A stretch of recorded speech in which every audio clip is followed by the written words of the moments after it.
ఇండియాలో కొన్ని కులాల వాళ్ళని వేల సంవత్సరాల నుండి చిన్న చూపు చూస్తూ అంటరాని వాళ్ళుగా తాకరాని వాళ్ళుగా ప్రత్యేకంగా పెట్టారు. వేల సంవత్సరాలుగా అణచివేయబడిన ఆ కులాల వాళ్ళను ఇప్పటికీ దోచుకుంటూ హింసిస్తూ చిన్న చూపు చూస్తూనే ఉన్నారు.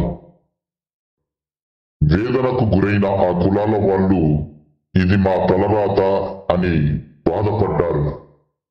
బ్రిటిష్ వాడు తెచ్చిన ఒక నల్ల అట్టల పుస్తకం ఆ కులాల వారి తలరాతను మార్చిందంటే నమ్మక తప్పదు.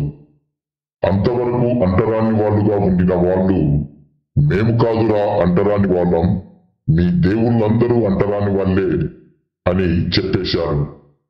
అంతవరకు తాకరాని వాళ్ళుగా ఉండిన వాళ్ళు మేము కాదురా తాకరాని వాళ్ళం, మీ విగ్రహాలు మీ ప్రసాదాలే తాకరానివి అని చెప్పేశారు.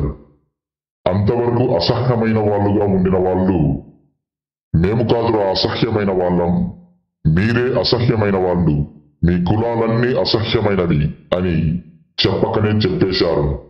మా గ్రంథం పరిశుద్ధ గ్రంథం, మీ గ్రంథాలన్నీ కల్పిత కథలు, బూతు దేవుళ్ళు, బూతు కథలతో నిండినవని చెప్పేశారు. మా దేవుడు నిజమైన దేవుడు, పరిశుద్ధ దేవుడు, సర్వలోకమునకు దేవుడు, మీ దేవుళ్ళు మనుషుల చేత సృష్టింపబడిన వాళ్ళని చెప్పేశారు.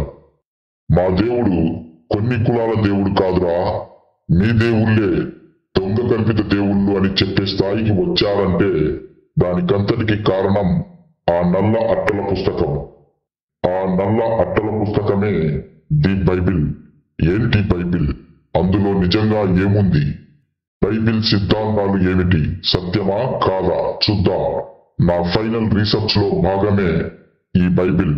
పక్షపాతం లేకుండా సత్యాన్వేషణ చేద్దాం. Let us wait until my final attempt. Stay tuned to Progress Society channel. Please do subscribe and share.